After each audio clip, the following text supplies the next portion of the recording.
Bismillahirrahmanirrahim. Good morning, everyone. Welcome to the distinguished panelists.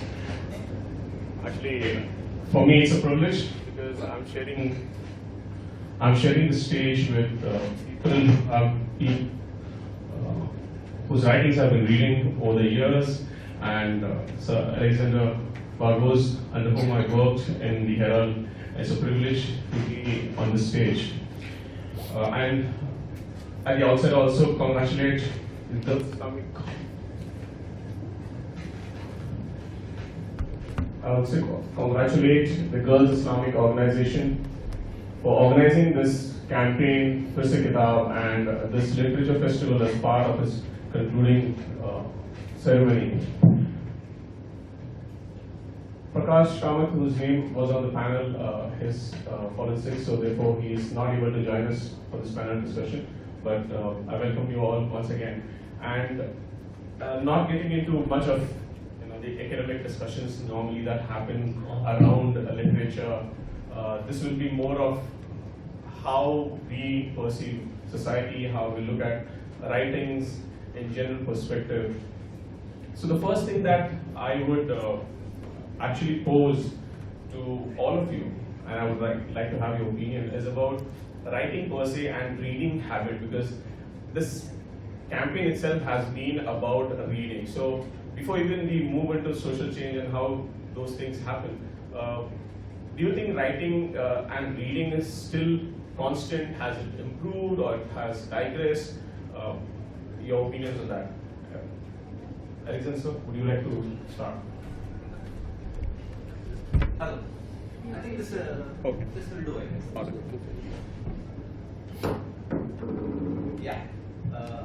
I am one of those who does believe that the reading habit is still very much alive in people, because I have seen it as a member of the Central Library. I'm probably one of their oldest active members, oldest not in age, but in the time period, because I walked into the Central Library and I got my card done on the day I finished my SSC exams. And I'm still regularly every month, twice a month even, and I see people coming, including children of all ages. Another thing is that I have seen how my daughter, she's also a voracious reader, and she has friends in her class who are also readers. There is one particular girl in her class who has, in this year she was counting, she has read 48 books. This was before the Christmas holidays, so I guess it will increase. And she owns every one of those 48 books. They're not from the library or anything. So, if this habit continues from the childhood, I'm sure it will continue into adulthood, because it has happened with us. So yeah, the reading habit is there, but I think our attention spans may be slightly less. In the sense that even for me, when I'm reading, I make sure that my mobile phone is not anywhere near me, because I get tempted to just check to see what is there. So I keep it aside. And I have, speaking to people, I've seen how people have the same thing. They say, we read 2 pages and then we try to close it. But they'll complete the book. It will take them much longer than it would have taken them 5 years ago to complete a book. So yes, the reading habit is there, I think. I'm a victim. So I remember as a child being a voracious reader, and right up to college, and after that, where there were so many books that I read influenced me, usually still do today. But there was a time when I started writing, and I think when I got into writing, I just kept my reading habit, somewhere there, which I could possibly go back to when I thought I would have more time. But I increasingly see today, and I agree with what Alexandre has said, that today, because of the devices that are around us, we see more and more children, and if they're given devices early, in their growing up years, that shift is happening, where the short spans, attraction to quick information is taking precedence. And if as parents, as adults or as teachers, we ourselves lead by example, where we read more or we reference reading more, we are able to influence children in a big way. Can you hear me? Yes. From Enid Blyton right up to Swami Vivekananda, mine has been a long journey. But I don't know whether it translates to mean that reading is also on even now. Yes, the digital environment may have been a big cause for this. Interest in mobiles. And now, for example, my wife, one of our wedding anniversaries, she says, why do you keep on reading books? Why don't you get? She presented me a Kindle. So, book per se, I would say I love the smell of books. I like, literally, I open that thing, that smell is something, it pulls you on. That is the way I would look at reading. But then, as a educator who has been moving around in different colleges for lectures and all those things, I have found that children or students' response to reading has been bad. Maybe as Mr. Moniz said, it is that distraction that is dragging them away. But then yes, reading is there in some kind or some form or the other. It's still on. That's what I believe. I was talking to my son who's 21 years old, and one day he told me a very shocking thing. He said, why are you producing books? Among the young people, no one reads. So I was stunned. Like, then it took me 2 or 3 minutes, then I went running back to him and I said, see, I'm producing books not for people to read. I'm producing books so that we can capture this knowledge and keep it for all time. Because once it's on a book, after we are dead and gone, people will still be reading it. They'll have access to it. So that's the first point. The second point, even in our days, in the 70s, 60s, when we grew up, there was a small section who used to read, maybe 5%, 2%. Now I don't know whether, we don't have statistics, whether that has grown smaller. It is possible because the distractions for your time are there. Many things are competing for your time. That's the second point. The third point I want to make now, see, we have the libraries, but the libraries are very critical of them. See, we've got 2 excellent libraries in Panjim and in Margao. What about the villages? What has happened to the villages? There are no libraries in the villages. In the 1980s, there was an attempt to build libraries in the villages. Then they would push staff there, they couldn't sustain the staff, then they gave it over to NGOs couldn't run it. So it's a complex system. That's the third point. The fourth point is, I always say, last point is that, as far as producing books is concerned, we are a book desert. India is a book desert. The metros are very well taken care of. Okay, you have tons of books coming out from the metros, every aspect. What happens to the rest of the country? If you go to Kodagu or Coorg, or if you go to Kochi or someplace, you may not find a book. Of course, some states do have thriving local publishing industries, local language book publishing industries, which is an issue also for us. We were discussing it earlier in the morning. How do we cope with our multilingualism so that people can read in a language they are familiar with, not that we are pushing on them? All these challenges are there. We are not producing enough books. That's what I think.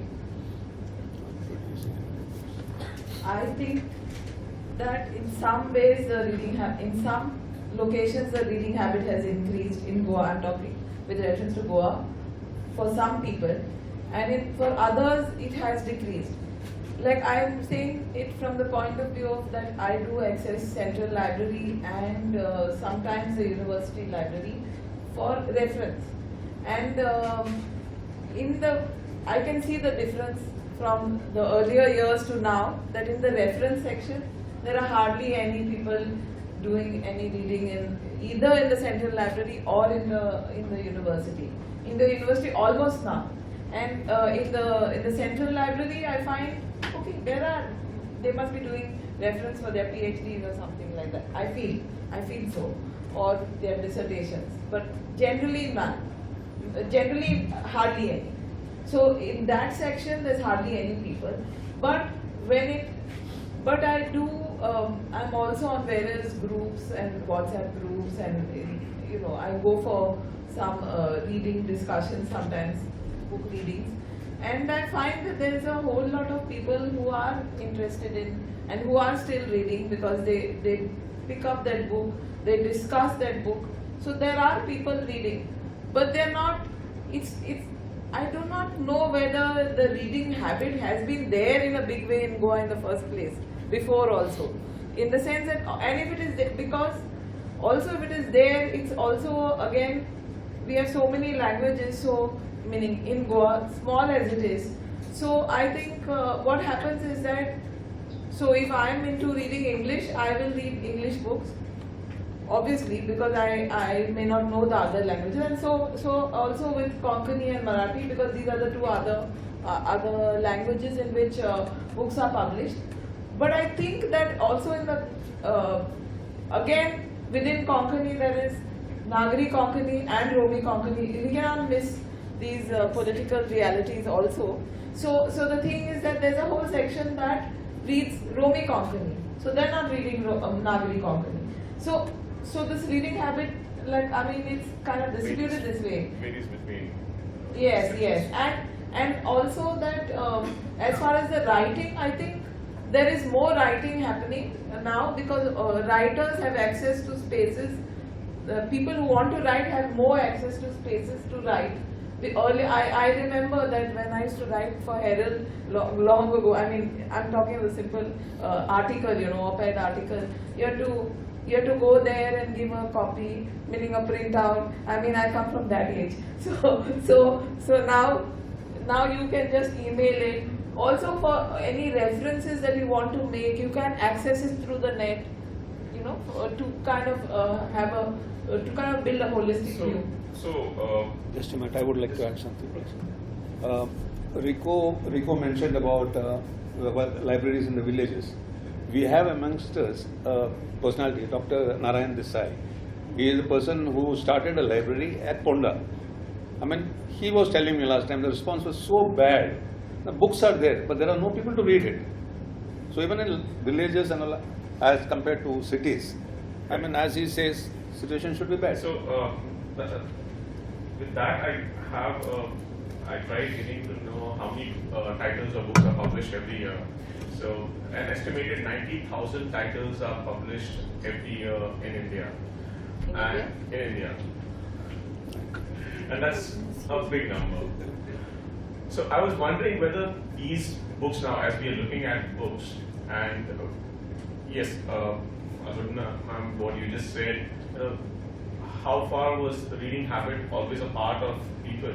But more than that, I would also want to ask whether books being one part, has literature in its, as a whole has been, short form and long form literature been differentiated? Like Talullah said, she would want to read, but she's into writing, and Frederick, you have been writing columns, you too. So people read more of columns and not want to read books now. Is that a change that we see? If Alexandre Moniz, who has seen in his whole career being a part of the fourth pillar of democracy, where a lot of such writings come, columns and articles on edit pages we see every day. So do you think that the short form has become more attractive than the long format books?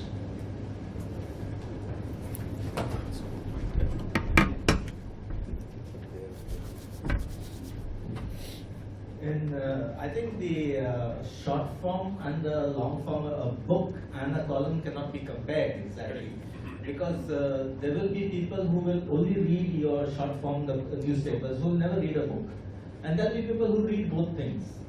So I wouldn't like to compare that, but even when you talk about columns, and I'm sure Talullah and Albertina, who are regular writers, will agree. I have people who come and tell me in the morning, "Tujhe pehla aisa Herald." And I said, "Batla mare." No, Sanjay Basala. Now that evening, Sanjay Basala read in the evening never happens. But they will see the headline, maybe the first paragraph. So, and it just happens not once or twice, it happens very often. I don't know if it's happened with you all, but it happens with me. So, I think those who really want to read will read. And yes, as Albertina said about the reading habit, I don't think it was there that much in the past. For the simple reason is that because of education. Not everybody could read until the 60s and 70s. It's only after that people really got into got educated, learned to read, and their reading habit probably picked up from then. So the past reading habit was only among the elite and those who were able to go to school and read, not the others. The others would never read. In fact, till 61, we didn't have till 63, we had no English newspaper. We had no Konkani newspaper except for Radacho Ish, which was a weekly. So everything started after that. So the reading habit really picked up post-liberation. So in that context, when you say that there are two different formats, why I ask that question is also because now as we talking about disturbances from the gadgets, let us also acknowledge that the younger generation or the Gen Z that we address them as, they are more into reading through Kindle or on their phones, and again the attention span even on the gadgets is short. So therefore, the kind of reading that happens is of short length. So since Pachu sir, you raised about Kindle, do you think that because of the reading span itself or the attention span that the younger generation has, the formats have changed and therefore even the writing styles have changed? Is there a difference in that? No, I don't really think so, because Kindle, you have bestsellers also coming on Kindle. It's just not the short format. Kindle, you could say electronic book. It's as simple as that. Okay. So I don't think books or Kindle makes much of a difference there. I think the Rico would be in a better position to say about those books, that books part of it. Rico. Yeah. Just to add, I'm not worried what format you're using, long form, short form, read anything. The issue is something different here. The issue is, are we producing our own knowledge or are we just passively consuming knowledge? See, because if we are consumers of knowledge, go watch a television.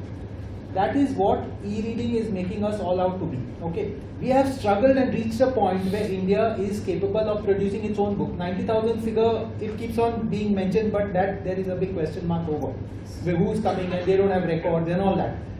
But having said that, India is producing a lot of books, not enough for the population size. Because if you take per capita, it's small. The number is small. We are the largest country in the world. We should be producing much more, and in many more languages in all its diversity.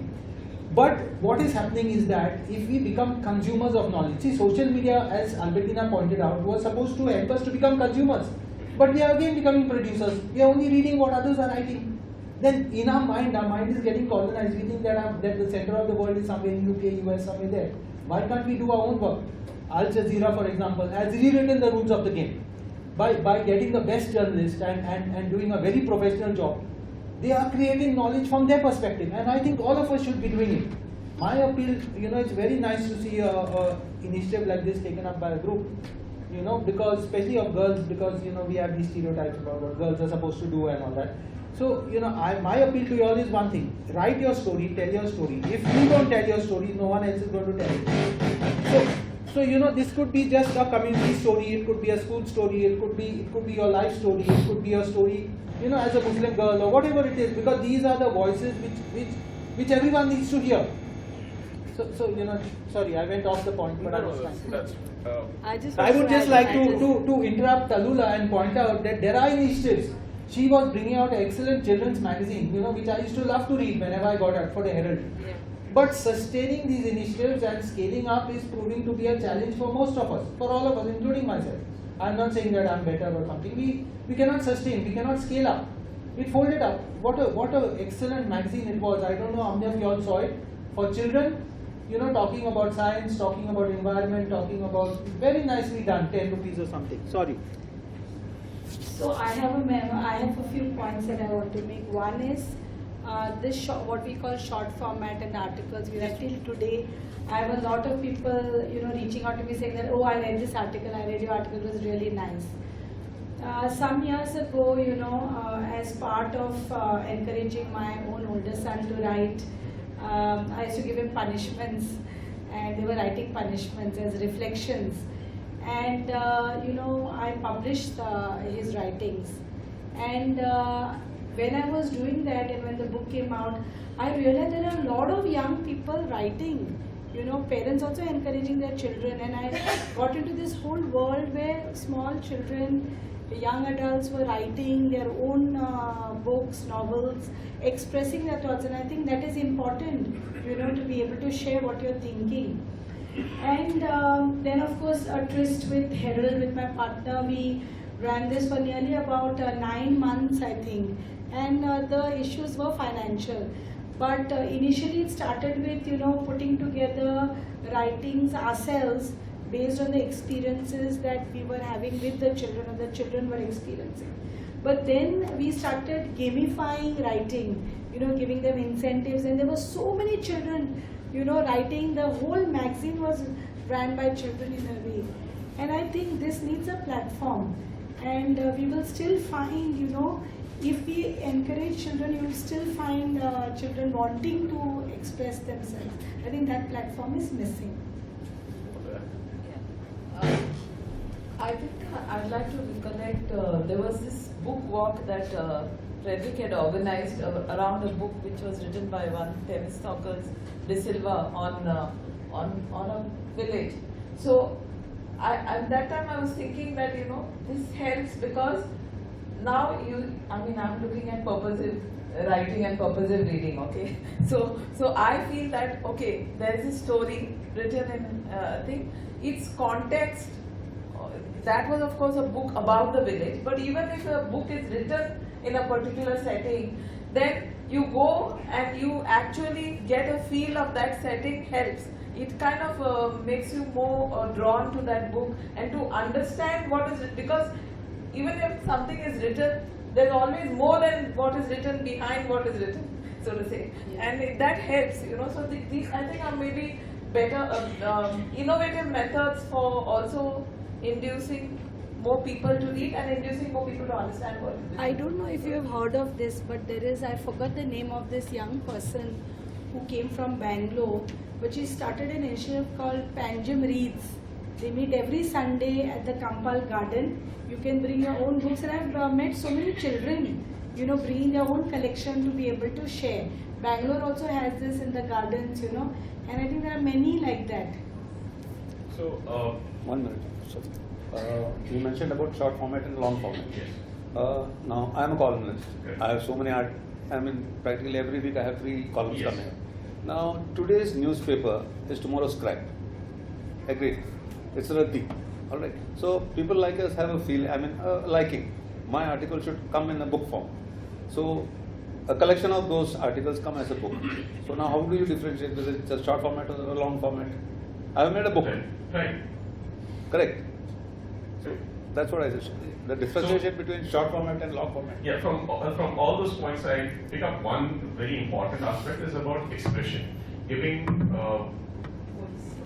a voice to the people who have been consuming a lot of information, but they also want to express. And from those expressions, like whether we talk in terms of books or articles, regardless, is there a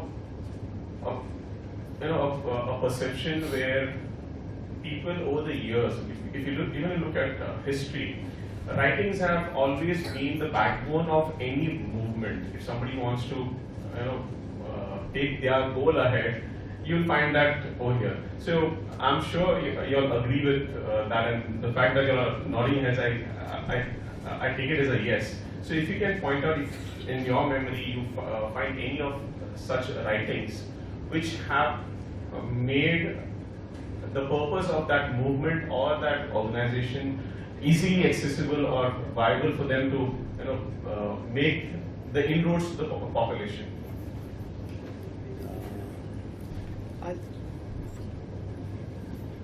See, people like Tina and myself come from the 70s students agitation. We know student movement days. We know how important a role it played. I don't want to glamorize writing. Writing can create good and bad trends in society. Both. Negativism can also be bred. A lot of our problems today is because of writing, social media and all that. So negative thoughts. But having said that, no, I think certain societies have understood the importance of writing. Look at Kerala, for example. I always go back to them. They had a writers, campaign, movement, Sahitya Parishad and all that from the 1930s onwards. They had writers collectives which were producing their work from those days. So, in that sense, how do we create these knowledge systems? Pratham Books, which creates books for children, has got an amazing vision. And they seem to be having the ability to scale up also because they are doing it in so many languages. Kadil Ahmad, my friend whom I'm always fighting with, he set up a bookshop and he used to have book exhibitions and offer huge discounts, and also all these innovations matter. Can we think of some solutions to bring about change? That's the question. So when it comes to bring about, I'm not sure if any one text or any, very often people tend to say X wrote a book that brought about change or X brought about change. I do not think, first of all, that any one book or any one person can bring about change, social change especially. It's a part of a process, and towards that process, maybe some books do contribute. But I'm not very sure, again, because Goa, small as it is diverse. So whether social change has happened through books, even if it's more than one book, whether that has happened. What I would say is that books have helped to provoke thinking maybe on certain subjects, or to kind of document the experiences of marginalized sections of society. Like, for example, since I read all languages, so I mean all the languages read in Goa. So I would say for example, there's this Me Code, by Panginkar, which is like challenging it is documenting what has happened. It has been written post certain developments in the community, and I think it is it was the Kalawan community, if I'm not mistaken, but it is a documentation post that. So it's kind of, and then that in turn has helped to stir thinking. So, but again, among the Marathi readership, and again within the select Marathi readership. Then you have Dadu Mandarekar, who's written poems on poetry books, which one of them is called Shapit Surya. I remember it was one of the first ones that came out, and it again highlighted the issues of the caste system. But nobody is talking about these books. Now, why? The point is that they may be bringing about provoking thinking and have brought about some change also. But why is nobody talking? Because of the overall bias where people will refuse to acknowledge. You put it in AI, whatever, ask what are the popular books, you will not get. Then you say, hello, but I think, there was a writer called Dadu Mandarekar who brought out Shapit Surya. Oh yes, you're right. Then he wrote this. And then after some time you ask, I think that I have this hope that AI will capture these inputs, but it doesn't. It looks like, because after 2 months I put the question again, and again they bring out these 2-3 standard writers, meaning publicly known writers, and I think these those who are these very publicly known writers are the ones who have the social capital to be able to be known and to be able to be seen and projected by the media also. I feel that I like writing in different languages. I mean, reading writings in different languages. I think there is a gap. I feel that translation from a book to another media is very important. Like I remember, watching, let's say, theatre, or which had a powerful message. Okay, so that the reaching out of a particular message, awakening of for a particular cause is important in a different form to reach out to the general public or to people. Yeah, Alexandre, I would like to ask you very specifically whether, since you have been at the helm of a newspaper that has had a legacy, how much of a influence, when writers write, whether it's about a particular issue of politics or non-politics, or in a fictionalized form, there are so many stories that bring out, let's say something like Sati. In your career, have you seen such instances where something that was written probably over a week continuously by different writers and or months or a year, and it has actually transformed into a change in the society, or people's perception towards that issue has either people have taken up that issue, or their mindset about that particular issue has changed. I think there would be. It's not any particular one article or whatever, but when you look at it, Goa's environment movement has definitely arisen through a lot of articles written in newspapers, magazines in the right from the 60s and 70s. I have been actually one of those few people in the reference section of the Central Library in this full year, because I'm doing just reading about those things. And right from the 60s, you have these articles on Goa's environment, very strong. And then the movement really came up in the 80s, late 70s, 80s. But that build-up was already there. And it was only through writing. It was not there in public at that time. It came out in public only, public means on the streets or discussions only much later. So in the writing, it was already there. If you look up the Herald only of those years, even in the Portuguese Herald, okay, I have found in the Portuguese Herald after 1983, the Herald was in Portuguese, full pages on environment written in English. So if you go there in the library, you will find these on the environment. Everything else was in Portuguese except this one full page certainly on environment, and particularly on particular topics. And of course in Portuguese, of course, the editorials, everything were there based on this. So yes, one issue I think is environment that later really took up hugely in Goa and is still going on, as you can see.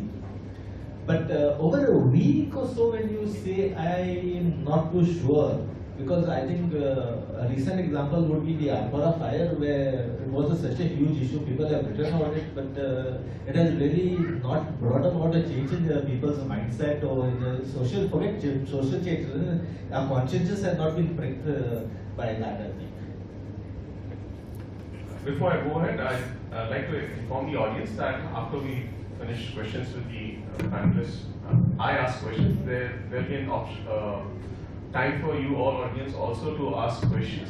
So if you have something weighing in your mind and you want to ask, please note them down and you can ask after I've done my bit of asking.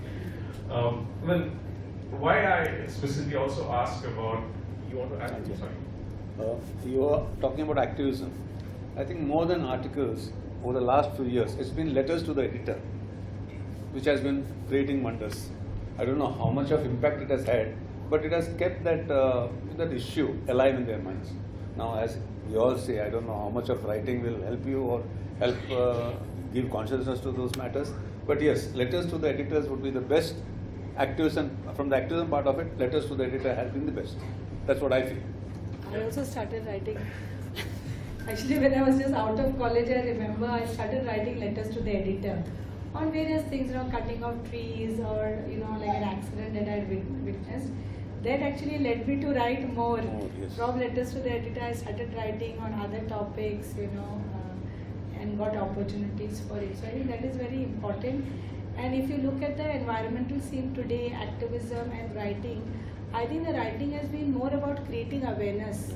And today, the issues of environmental destruction in Goa are reaching out to a global audience, because many, there are ecologists who are writing, there are researchers who are writing, there are activists that are writing, there are youngsters that are writing, and there are artists also who are doing, complementing the articles with various images or collages to explain the issue. Yeah, in fact, when you speak about letters to editor, it's a very important thing, because when I was in Times of India, I used to regularly read the Herald letters to the editor and get ideas from there, which I used to pass on to my reporters to do stories. But today, instead of the letters, I look at social media. Because in the letters, you get just about 5 or 6 people writing. Social media, you get 500, 800 opinions on the same subject or on different subjects. But letters to editor has been very important, that's true. What I want to say is that the writing, now the newspapers carry this impact of what they have written. So the writing, I'm talking of newspaper, I mean journalism now. okay, I think it seems to be having a short-term impact sometimes. Like I can give you the most recent is like the the house at Sugol where they were the panchayat was getting an eviction. Now, so they asked various people their opinions, and they the what do you call that? The Human Rights Commission has taken note of it. So, and then also it's a question of not just writing, but where that writing is placed. Where they are journalism, meaning whatever they are writing. Because if it's on the front page on top, that's what attracts attention. So it's also about that. It's about the location of this thing. But I think so that it still amounts to this short form in some sense, because cryptic writing. So it doesn't bring out the nuances, the various aspects that need to be addressed, and maybe it will sort of, the Human Rights Commission may kind of run away with one point, but there may be other points that need to be discussed which may not get addressed. So the holistic thing of impact on social change, it cannot happen, I think, through short form, like, because it becomes too cryptic. As far as books go, just to add a small point, see, we all have our own holy books, okay? So whether it's a Gita, Quran, Bible, all of us are shaped by it, we cannot deny it. I'm not one of those who believes that this is a big wall or that we have to be enemies because we have a different religious perspective, that's fine. But books do shape us. If you want to take Goa's case, environment, there is fish curry rice, which everyone refers to, it's out of print, gone out of print many times. There have been n number of books, small number of books, but very influential books written during the Republican Revolution, which has shaped our politics till today. I won't go into debate into that because it's very controversial. And as but even say the book on the Goa Inquisition, for example, it shapes our understanding till today.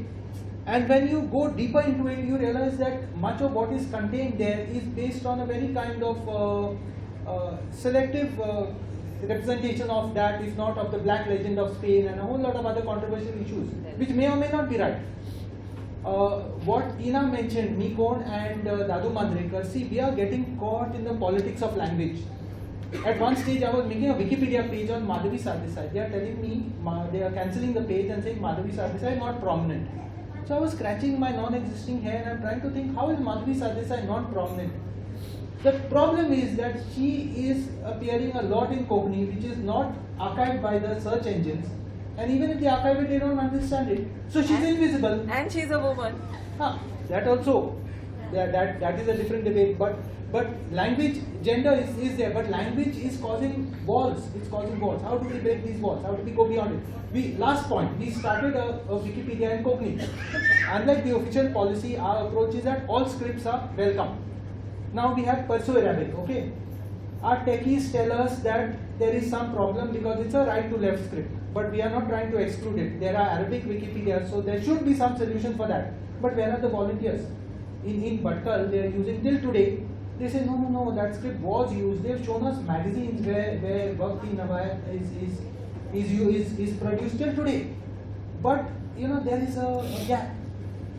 Enough.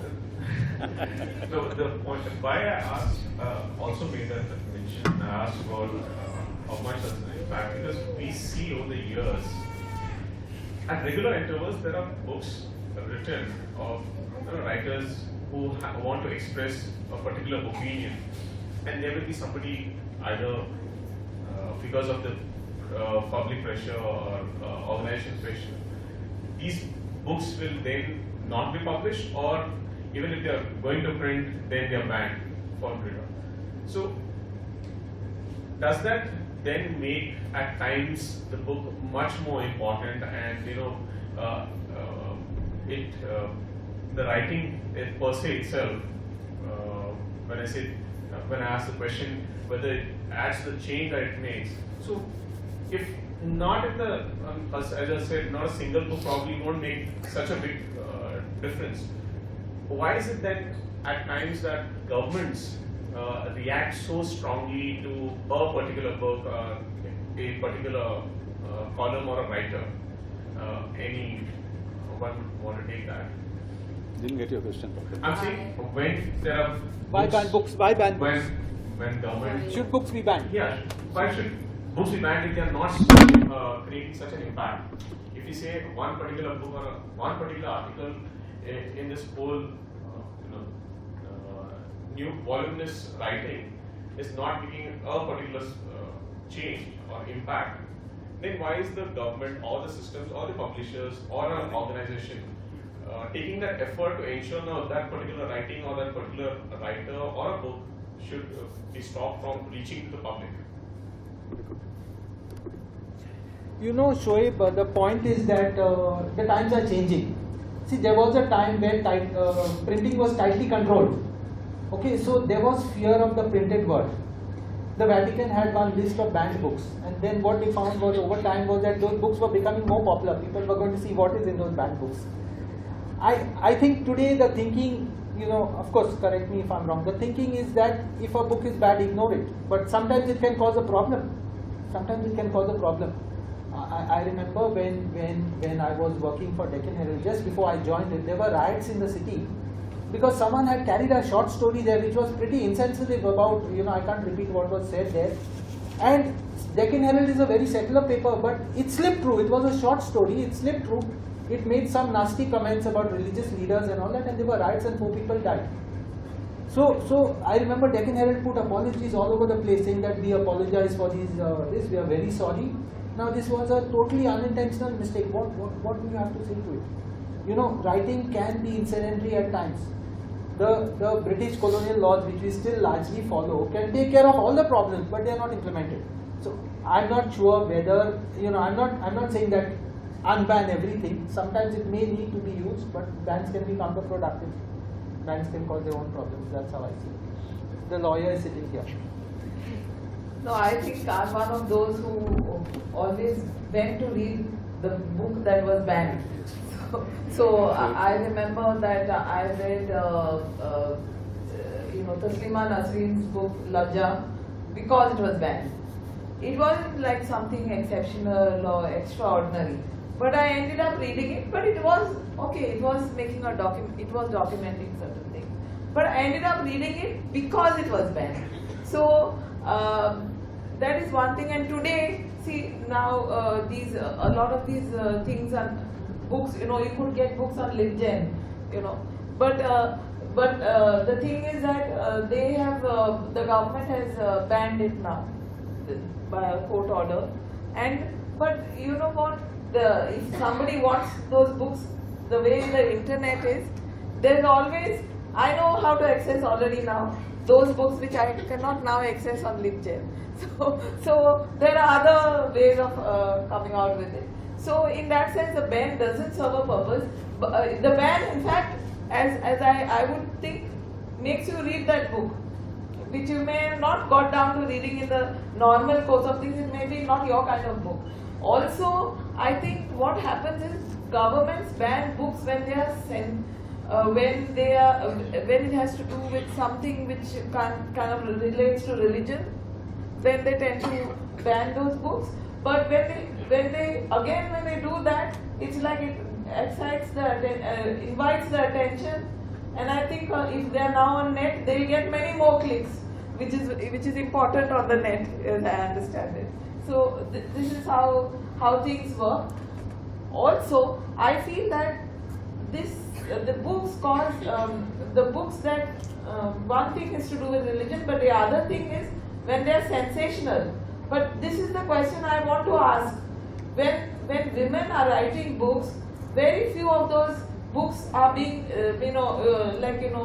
people. Very few people, as I said, like if you put it in AI and ask who are the prominent authors of Goa, the women don't figure at all. Though there have been women who are writing books, but it looks like that if women write something sensational, like I'm giving the example of Taslima Nasreen again, when she wrote his book, autobiography, I think it was, no, not autobiography. It's about her relationships with various men. Okay, now that got attention. Then she becomes a woman writer, like who's attention is caught. But of course, that book got banned or something like that, I think, in Bangladesh, if I'm not mistaken. Yeah. Yeah. So, again, Roy, you have asked. Yeah. It's like asking the child not to do something. Got it? And I sincerely feel that it is a marketing strategy. Ban something, it will sell. That is what is happening. The reason behind is also, now I move a little ahead with that, is sometimes probably a marketing strategy, but something like study. If you want more change of opinion, change of mindset, even through judiciary, that goes unnoticed, as you just mentioned.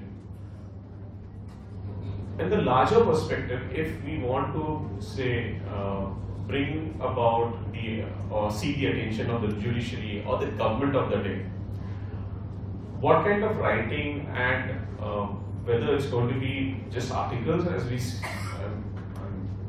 the Arpora fire has shown that even after 3 years of continuous writing with so many newspapers and articles and investigative reporting, things still didn't move and illegalities continued. So newspapers per se didn't bring a change.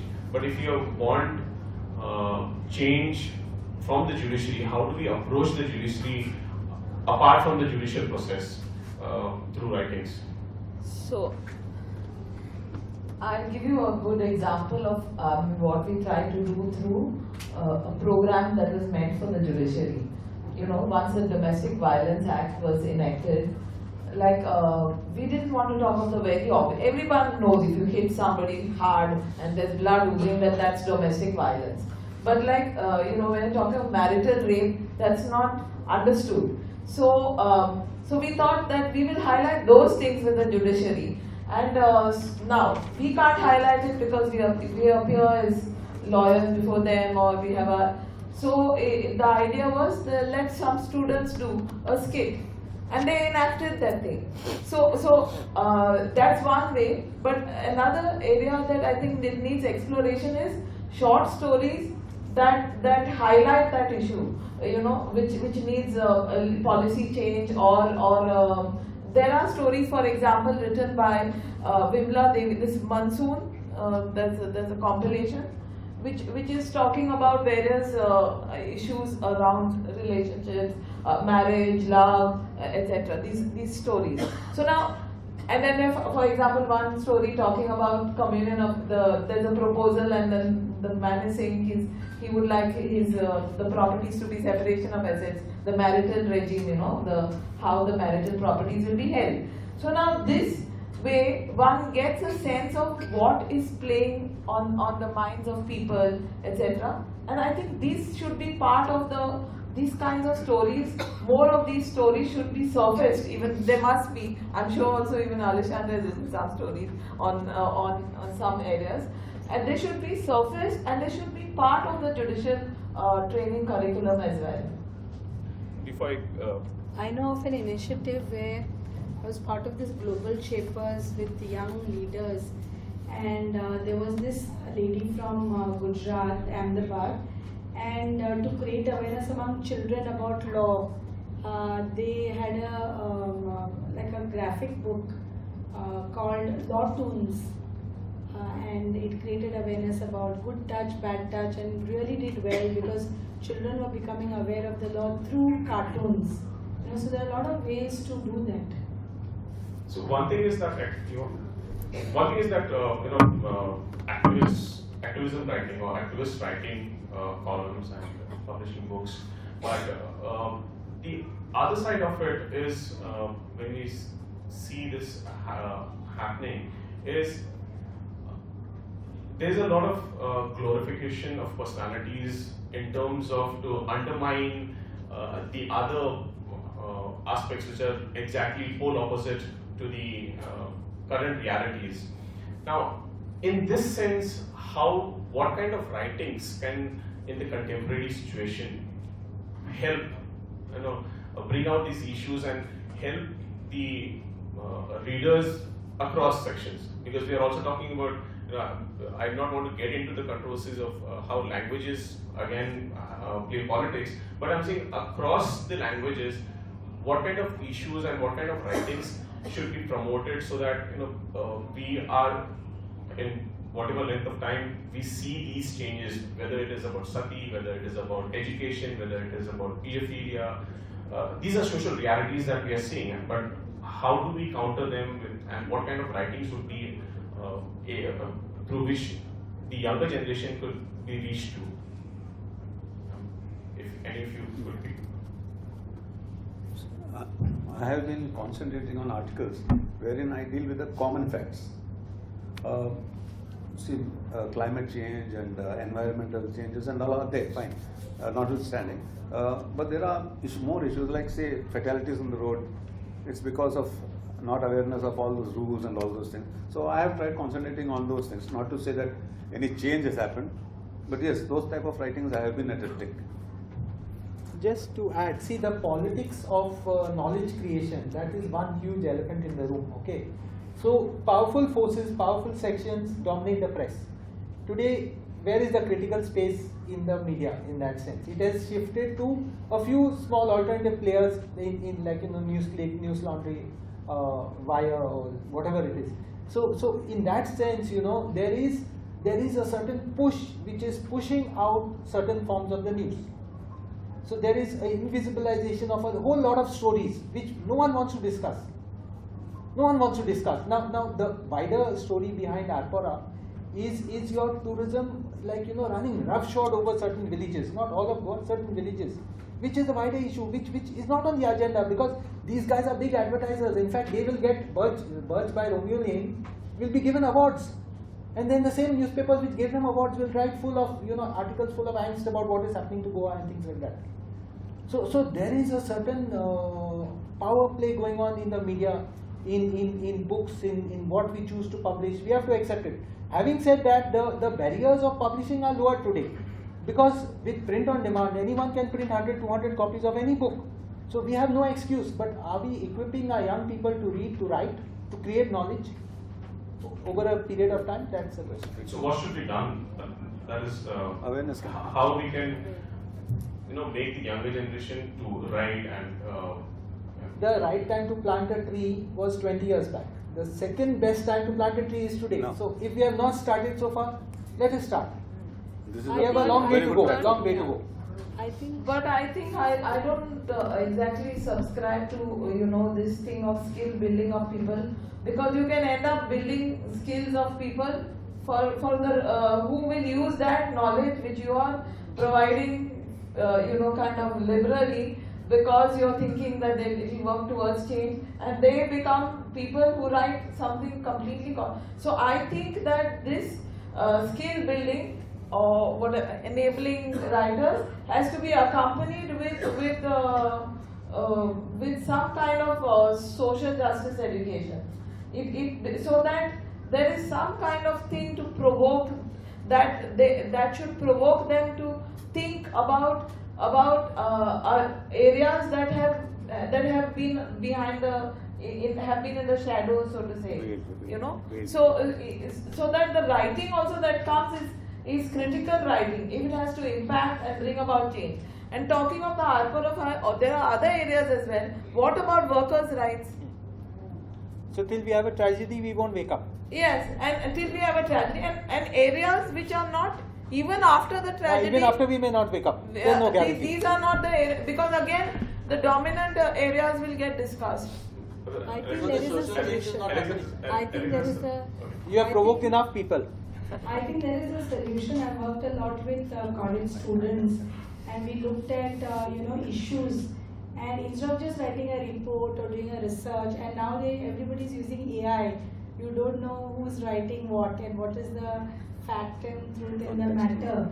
So I did this exercise with students of BBA, where they had to identify environmental issues, and then they had to write a story, and they had to sort of make a video of the story to encourage people. One is to create awareness and take action. And they came up with brilliant ideas, because each of them had to be part of that story. So they had to write their narrative had to include the issue and them as change makers. So I think there are opportunities, and the more we engage children, the more we make them think and be part of the action and the solution is very, very important. I'll just add to you speak.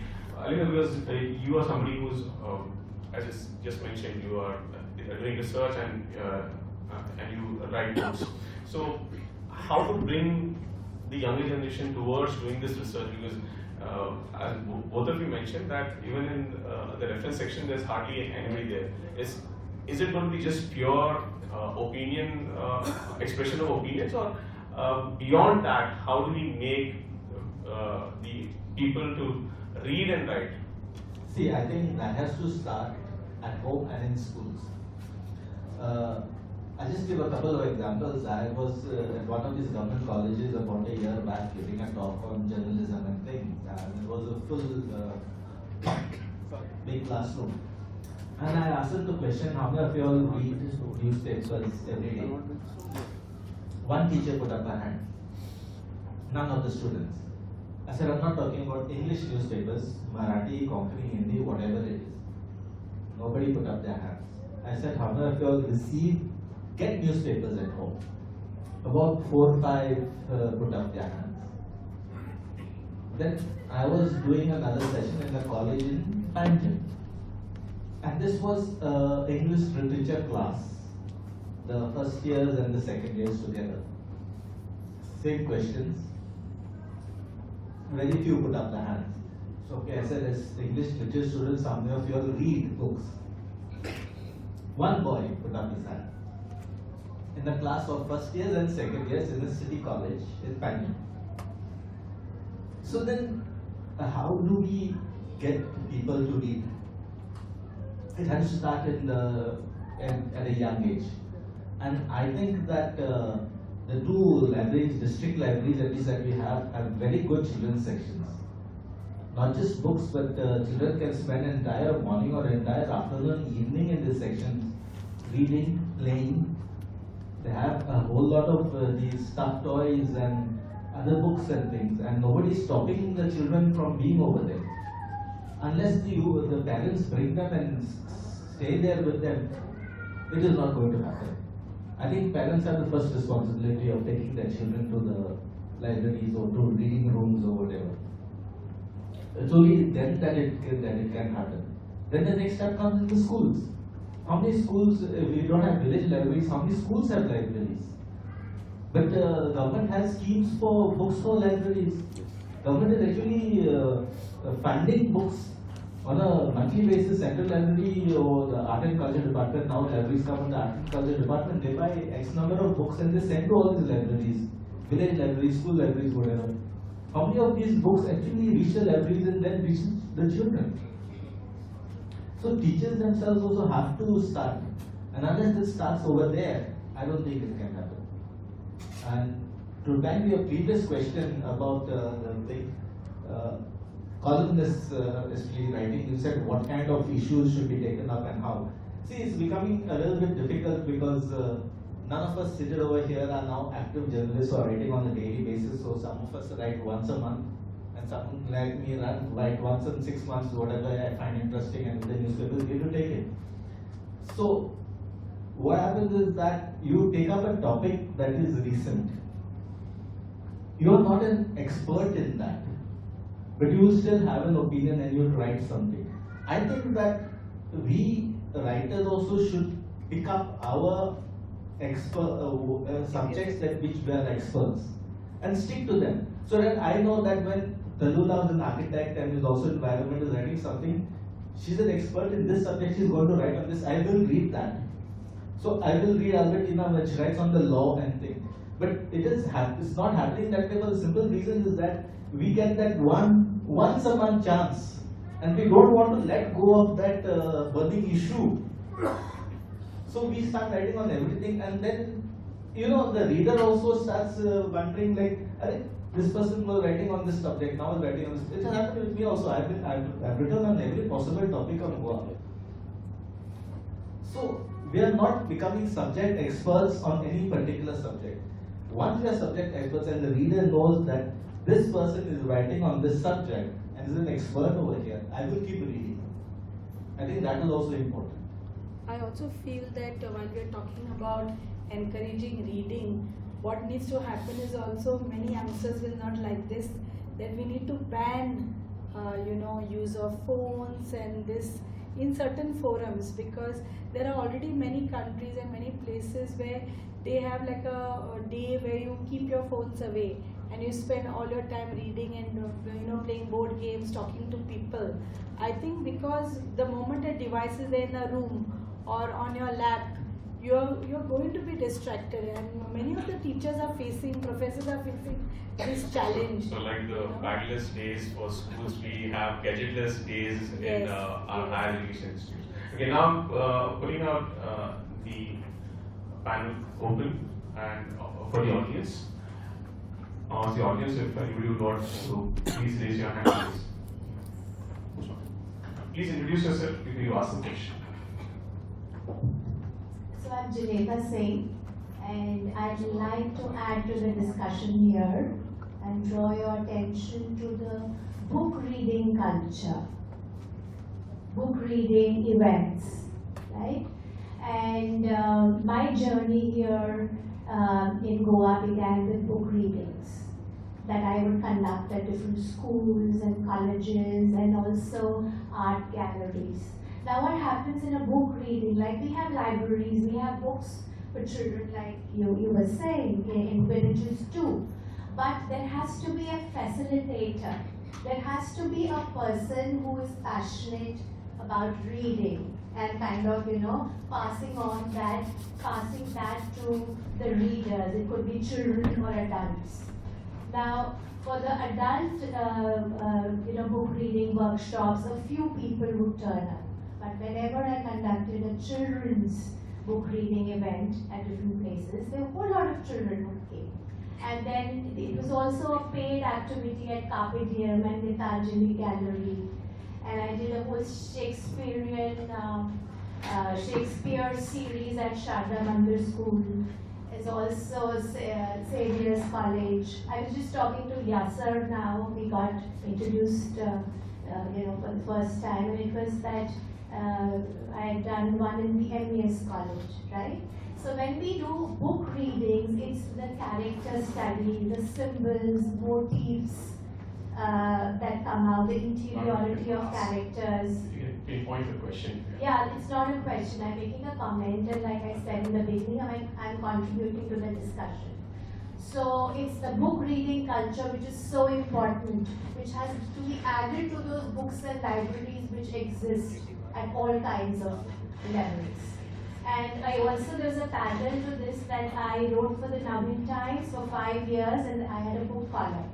So it is the book reading activity and culture combined with book columns. I don't see any book column in any newspaper. Maybe my knowledge is not really, and I don't really read all the newspapers which are published Once in Goa. 3 months. Once in 3 months. Yeah. Goa writes a weekly column on the books. A weekly column Yeah. on books. Navin Times. No, not only me, others also.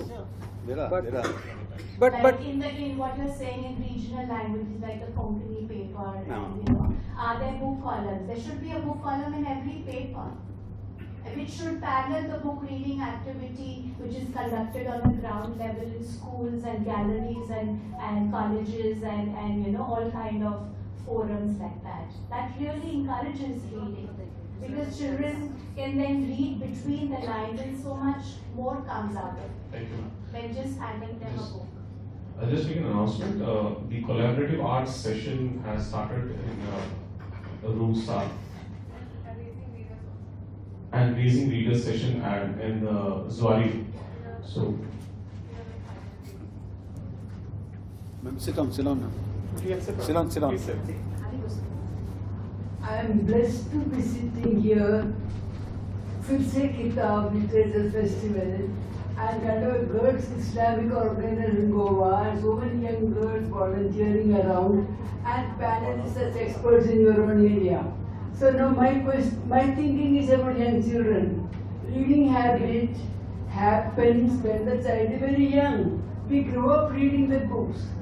in the primary. I went to school in the 60s, and the Malayalam was the mother tongue, was the primary, literature was mother tongue, then Hindi was the national language, English was the international language. That was the three language vocabulary in those days. Very soon the English picked up and they took over. But then when I taught in primary schools in Uttarakhand, Uttar Pradesh, Indonesia, and now Dehradun, and wherever I went, the basic reading habit happens in the primary school, and the reading habit comes from home as well as from school. So that primary school reading in Goa, now coming to Goa especially I'm new to Goa, my third year in Goa, I understand Goa became free in 1961, and till then Portuguese was in the background, the way English was in the background for the rest of India. So then Konkani became a national state language, and it developed its own script, and Devanagari and the Roman script is happening. I am aware of that. So my question to you is, my thought is for the primary school children, how do they still read, and if they read, do they read Konkani, do they read Marathi, do they read English, but do the parents encourage them to read to the school's book, encourage them to make sure that the book is reading free. But that's it, thank you. Anybody want Yeah, to answer that? Yes. Excellent points from both Jugnita and ma'am. Lot of ideas have come up today in this session, and as they say, a single drop of ink makes 1,000 people think. Okay, now whether we are talking about ink or electronic ink or whatever, as long as you're producing your own ideas, that's fine. There are many positive things happening. We have problems, we have positive things happening. An event like this is so inspiring because, like, you know, it's come up of its own, and we were not even aware that this group is working and prioritizing reading. And as long as there is single person prioritizing reading will stay alive. There are other experiments like Bookworm, you know, this children's library that is that's all over the place. They have branches, and it's an NGO. Other initiatives are there, but you know, we need to get that critical mass that makes a movement out of reading. That's all I want to say. So how do we get everything together so that it can build up scalable change? Pradham will allow you to translate their books, but where are the volunteers? There is a gap. So somewhere something is lacking, and I think people are recognizing that this is important to our society.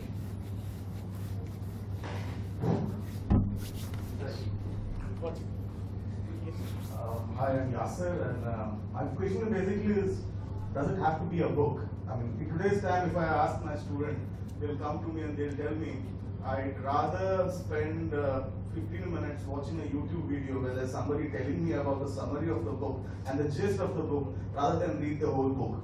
From their perspective, they're looking at saving time. That's one question. The second question is, in today's time, where we are getting so much AI-generated content, kids are listening to AI-generated music, they are listening to stories generated by AI, and they're believing it to be true. So these two questions, if you could shed some light on your opinions, I would be really glad. Thank you for the fantastic panel discussion. Thank you.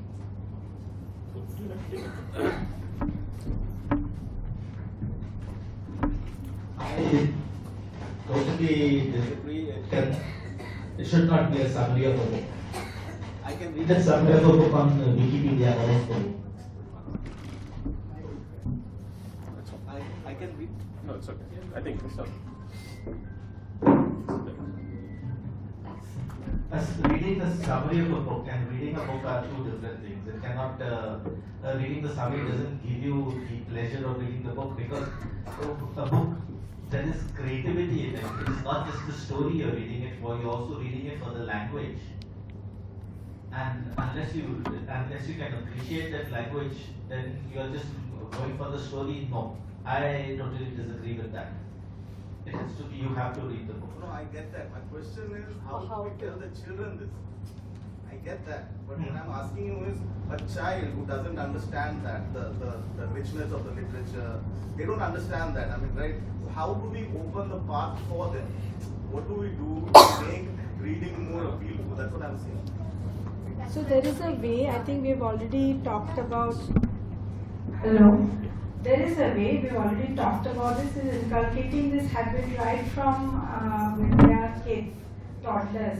Actually, we run a forest micro school, it's about 6 months old. We go to a neighborhood location of the parents and children, and we spend all our time in nature. And there are also book reading sessions. So if we as adults expose young children to the habit of reading, isn't it so beautiful to give that opportunity to them? Because we also now know that after going through, quick instances where you look at a YouTube video, your minds really get fried and you come to a point where you want to do everything slow. And so that therefore, I think in education institutions and in homes, we need to capture them young. We need to make that change as adults to be able to get them into the fold to read more. Just to answer to that particular question, it doesn't need to be a book. That's my thinking. It can be anything. The way we got started in reading newspapers was from the back first, the sports page. Because our newspapers are very boring. They are all dominated by sports and politics. If you are a young boy, girls less so, maybe I'm cliched, but if you're a young boy, that sports is very interesting to you. So our school realized that if you read the sports page first, you'll go to the politics, and it happened that way. The other thing is that even comics, if someone wants to get started by reading comics, there are those purists who say, no, comics will spoil your language and things like that. I don't believe in that. Read whatever you're comfortable with. The number of children's magazines that there are in India, I've got an old outdated list somewhere on the net. It's amazing what inexpensive reading material we get. But the issue is this: language diversity, one, and secondly, are we going to make our children consumers of information or producers also? We have to keep that production of knowledge at the back of our mind. So if they are going to read, like watch YouTube videos, 80%, at least 20% should be their production. Otherwise they are only enslaved, according to me. What I on Facebook, I am known as One minute. Just a minute. Yeah, this is not. Okay, I can be loud enough. Yeah. So what I think is that when the writer also, I think this is a responsibility on the writer to also write in a way that connects with the reader. See, at a time when books were being written earlier, it was because there were lesser people who read, and so who could read, rather, even literacy. I mean, literally literacy. So that at that time, it was that kind of writer, and he could connect with that kind of reader who was reading. But now, if you're trying to write and glorify a certain period or a certain space, and the reader is not connecting with it at all, I don't say. They can also try to live in a bubble and try to read that bubble, what book of a bubble that is written. But still, even in that, you have to be able to connect with the reader, and that I think is a challenge that writers have to take also. Yes, as I was saying, on Facebook, I am known as Antonio Rosari Fernando. Some of you on the panel are my friends on Facebook. I am very glad, like Savitri Madam, to be present at this particular function, and especially listening to this enlightening panel discussion. I would like to make a few comments, if you permit me. One is Miss Talullah. This is perhaps the first time I am seeing her. She mentioned that she stopped reading after she started writing. I would like to tell about myself.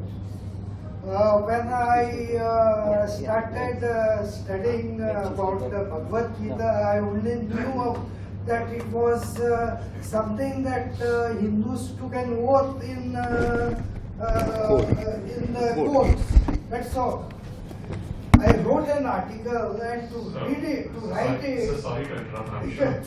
I'm very sorry to interrupt. Yeah. There will be people who want to ask questions to the panel. Okay. We can avoid personal. Okay. So I will tell that in order to write one article, I have to read at least 10 books, not only in English but even in Marathi. Just one more question. One more thing is about Miss Sushila. She has mentioned about Lajja. That she read it only after it became banned. I read it in the Times of India. It was in the one full page in bold letters, just full page in bold letters. Times of India before it got banned. Thank you, sir.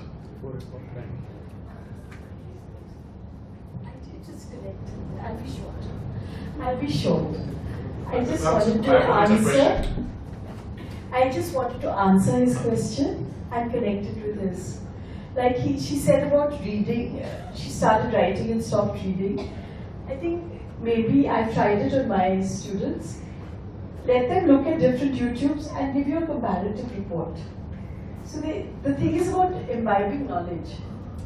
And then when they have to report on it, they start writing. And as soon as they have a voice, they read more and write more, which is like what he said.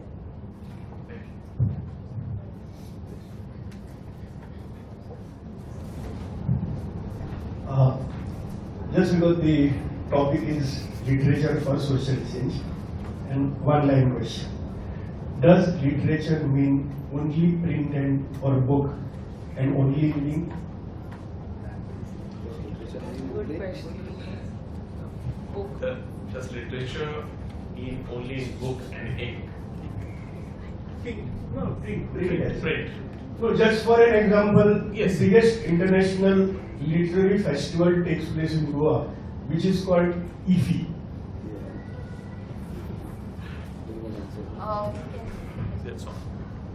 I agree that literature means more than book and music, but I thought the focus here was on as regards books.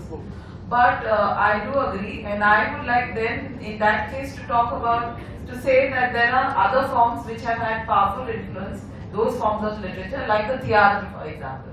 It has a powerful impact on a certain section in Goa, and they do bring up social themes. They also have problematic gender representations, which is so we are always in this bind where they are thing. But just to say that yes, literature can be more than that. But I think here they're talking about Phirse Kitaab. That was the heading of this. Could we put it in the context of modes of communication or literature, Alexandre, if you want to make one? Mode of communication. When he said whether literature meant only book and in print, It's much more than that. Yes. I mean, it's a way of changing the society as we planned here. But then let us keep it to books itself, because that is a platform that is called for it. Right? We'll pick it up. So we'll keep it at books only, without going into the elaborating on literature and all. No. If you want to extend it, then even a personal dialogue is communication. You can say it's oral literature, but I feel that the book has a certain place in our knowledge creation, because it is democratic, it is easy to produce, not for everyone, I agree. We also presume that owning books, someone said no, that it was only for the rich. Owning books is a very 20th century concept. Now it has become very accessible. In my school days, I always went to the Mapsa market. There was a shop next to Sakuntala statue, and I asked him, "Burgeche book kine aa rahe na muna lago." Dusre sumana gyo, and he kept telling me this, come next week. There was nothing. In Central Library, there were very few books in those days in English. So we read M.C. Chagla's Roses in December. Don't ask me why we were reading it. I read Charlie Chaplin's autobiography. Because there was such a scarcity of books. Now, at a certain level, on certain topics, there is a plethora, not covering the diversity of the country. But I still feel books are relatively more democratic to produce. Film, some of us can produce. How many of us can produce? No, I agree with you, Rico. Only thing is that there are audio books now. Yeah. Books. Audio books. See, even e-books, in theory, it's easy to create an e-book. How many Goa books have become e-books? Audio books. Audio books are even more difficult to create an e-book because the recording studio, how many have been created? Give me numbers. Give me numbers. In Maharashtra, it's a big craze right now. See, Maharashtra, with 110 million population, the dynamics work out very differently there. So that is my point. There is a certain politics of knowledge creation. Hello, good afternoon everyone. I am Mayuri. My question is for all the panel members.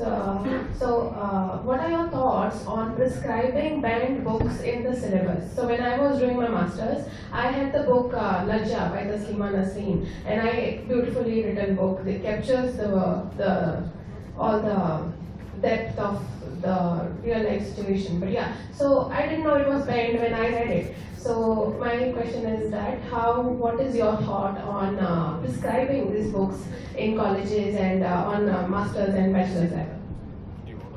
Thank you.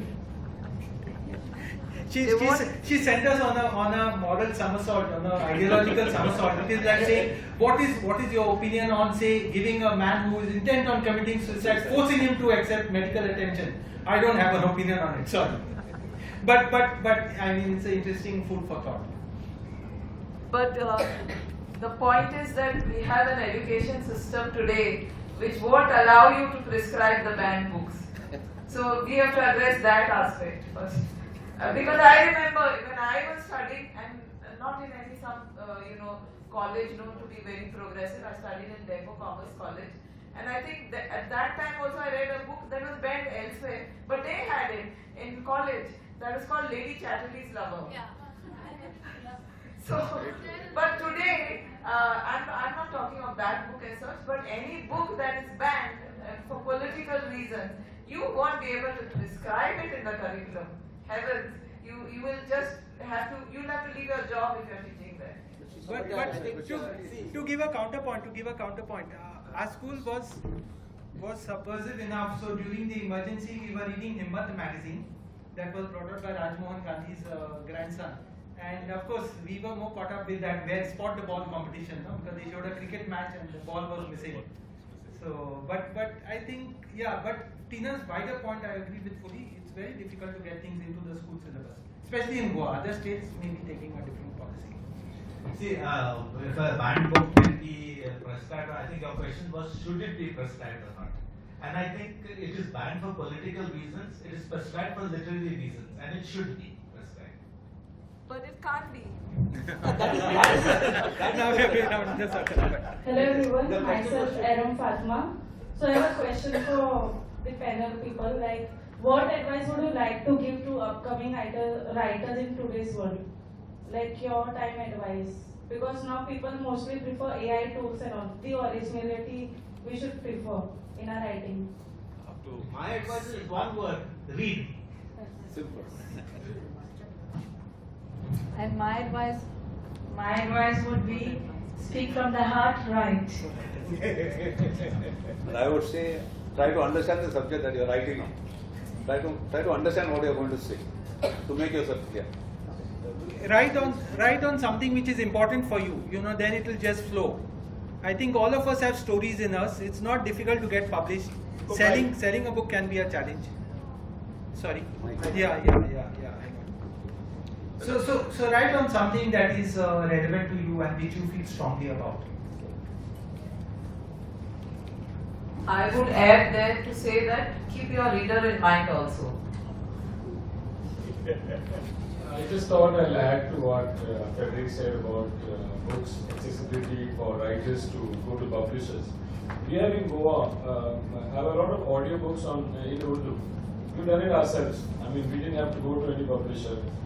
In-house production. So I think audiobooks is much more feasible and easy, especially when we're still struggling with literacy, where people have no access to the reading material. Audiobooks comes out as a very alternative way of getting literature into people.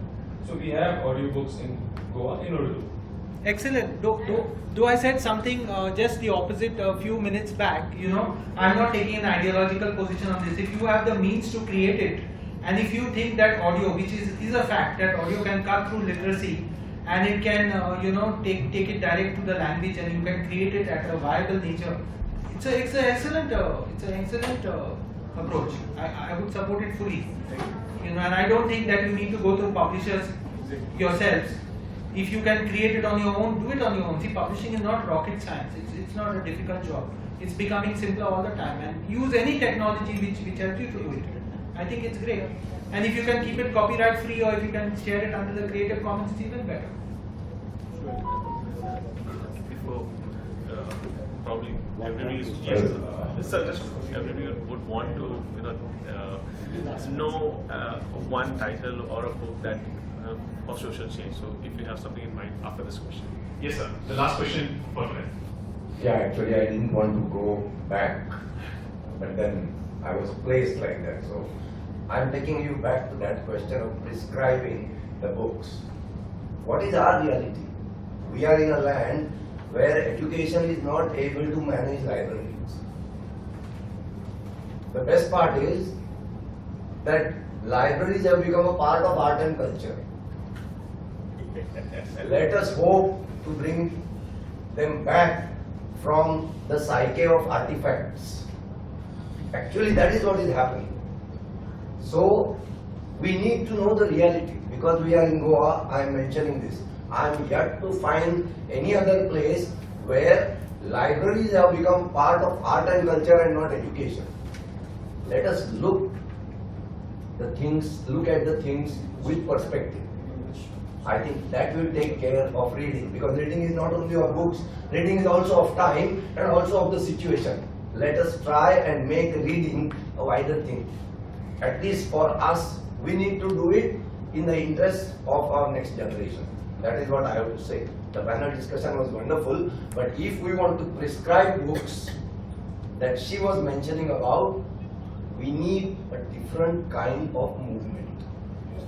Outlook. Meaning that the art and culture doesn't send books to libraries. Exactly. No, as it is, educational institutions, they say we are under education department. Who is art and culture to tell us things? But the publishers are getting the money from art and culture. Say a fixed quota. That is understood. Now where does those books go? Well taken, but for whom are the books? If they are not supposed to reach the children, then for whom are the books? Sandesh says that they are not reaching to the... No, let us face the reality. Because we are talking about books and reading, we must look at it in perspective. Thank you. Thanks. The last question for today and for the panelists, not a question, rather a request, is I would like you all to suggest, since we're talking about reading and books, if you have in mind a particular title or a book which influenced your perspective and made you write or gave you most of you are also social activists, which led to your activism. If you can suggest one of such titles to the audience before we leave for today. I can't think of any one. There are so many. Any one of them, but if difficult. Very difficult. I can mention something.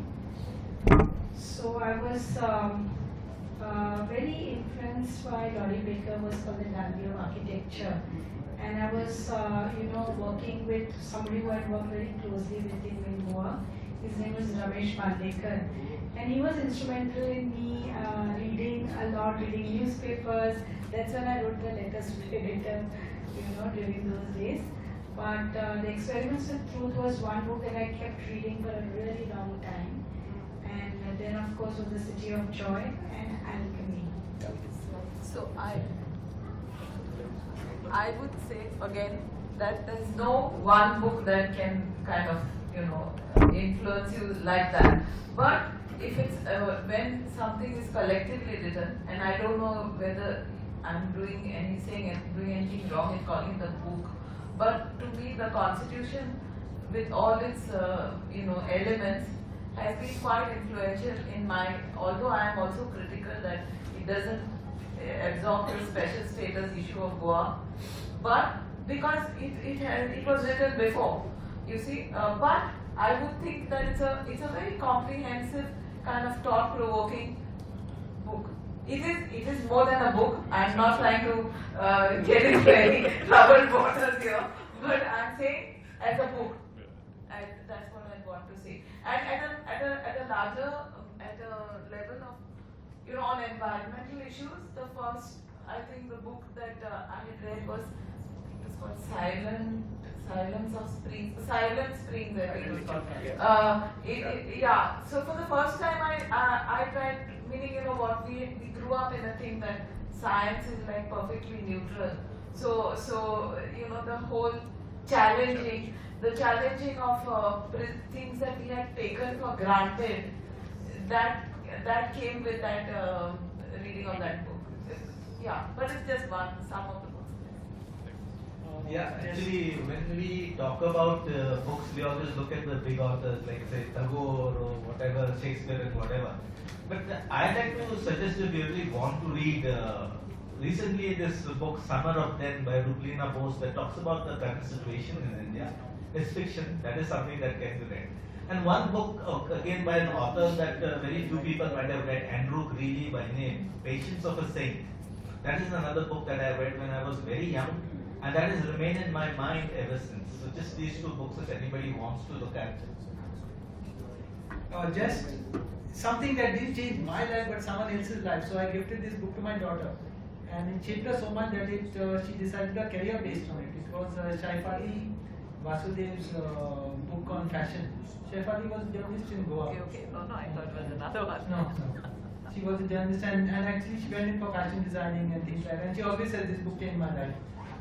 I used to run a library in my house, which is very next to the school. And the books were free and it was totally unregistered. And I used to treat them as consumables in the sense that there are going to be certain losses. No record keeping, nothing. The kids used to get hooked onto Geronimo Stilton. This crazy comic where this guy is a mouse and there are all these kind of things and all that. But of course there are issues of the imposition of English. The lack of diversity and all that, so which we have not solved. And then I just couldn't manage it because they would come any time of the day or night and call me uncle and disturb my sleep and all. So it collapsed. After 20 months or so it collapsed. But it's amazing to see the way books can change people's lives. That's all.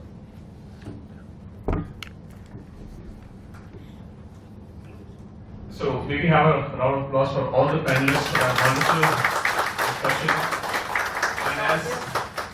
And yes, the audience who have been here listening and so really.